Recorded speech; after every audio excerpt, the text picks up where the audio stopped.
Good evening everyone. আজকে তো তোমরা এখন লাইভ চলতেছে। এই ম্যাচটা হচ্ছে, সেটা হচ্ছে দিল্লি ভার্সেস গুজরাট। এই ম্যাচটাতে দিল্লি প্রথমে ব্যাট করে 208 রান করে, যার মধ্যে খুবই ভালো মানে ব্যাটিং পারফরমেন্স দেখায় সবাই। মোটামুটি ভালো স্ট্রাইক রেটের সাথে খেলে, কেউ পার্টিকুলার ভালো কেউ খেলে না, মানে সবাই মিলে 30-35 করে করে ভালো স্ট্রাইক রেটেতে 200-র উপর রান করে। আর এখন মানে গুজরাট 6 ওভারে 60 না 70 কাছাকাছি করেছে। তো ম্যাচটা এখনও ইন্টারেস্টিং দিকে দিকে যাচ্ছে দেখলাম।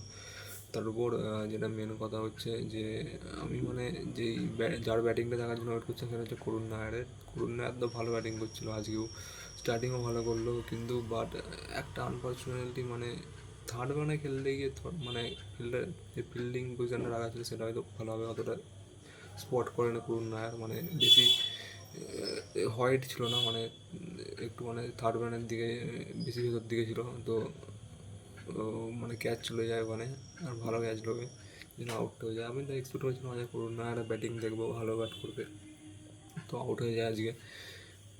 ঠিক আছে। আর তারপর তারপর যেটা হচ্ছে যে বলিং তো গুজরাটের ভালোই সবাই করেছে বলিং মোটামুটি। তার মধ্যে প্রসিদ্ধ কৃষ্ণা ভালো বল করেছে খুবই, 3 উইকেট নেয় মনে হয়। তোমার KL রাহুলকে যে ইয়র্কারটা মানে খুবই ভালো ইয়র্কার, মানে করুণ নায়ারের উইকেট নেয়, ভালো ভালো উইকেট নেয় দুটো তিনটে।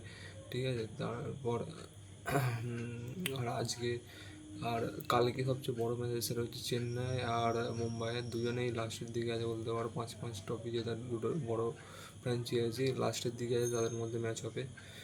আর এখন যেটা হচ্ছে সেটা টপ দুটো টিমের মধ্যে ম্যাচ হচ্ছে, ঠিক আছে, ফার্স্ট আর সেকেন্ডের মধ্যে ম্যাচ হচ্ছে। তো ইন্টারেস্টিং তো হবে এই ম্যাচটাও। আর কালকেরটা দেখার জন্য সবাই ওয়েট করে, সেটা হচ্ছে চেন্নাই আর মুম্বাইয়ের খেলা হবে মুম্বাইয়ের মাঠে, ওয়ানখেড়ে স্টেডিয়ামে।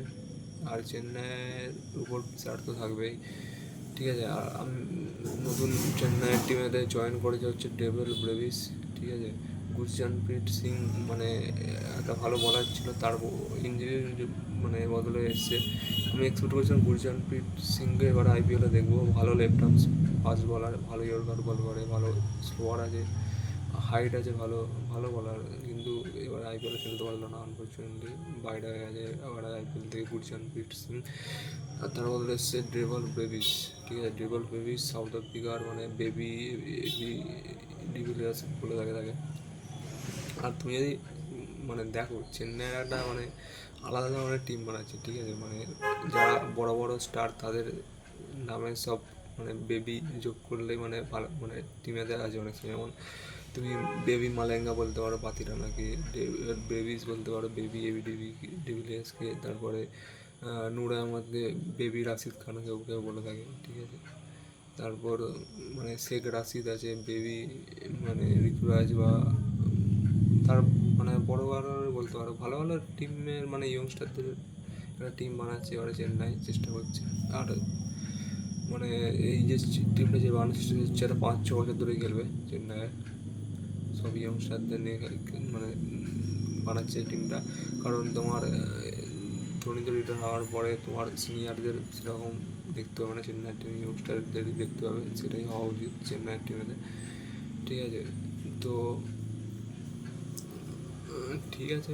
আর আজকে সেকেন্ড ম্যাচটাতে তোমার রাজস্থান আর লখনৌ টিম, মনে হচ্ছে না আগে দেখতে হবে। তো ম্যাচগুলো দেখতে হবে, ইন্টারেস্টিং ম্যাচ হচ্ছে আমার প্রত্যেকটা ম্যাচই। কালকে তো RCB খুবই খারাপভাবে হারলো। আর ব্যাটিং তো মানে কী বলবো, মানে 49-এর রেকর্ডটা কালকে মানে মানে খাদেড়ে মেতা কাল মানে মুসলিম ছিল। 49-এর রেকর্ডটা মানে কালকে ভেঙে গেছে, তার কমে অল আউট হয়ে যেত যদি টিম ডেভিড না থাকতো।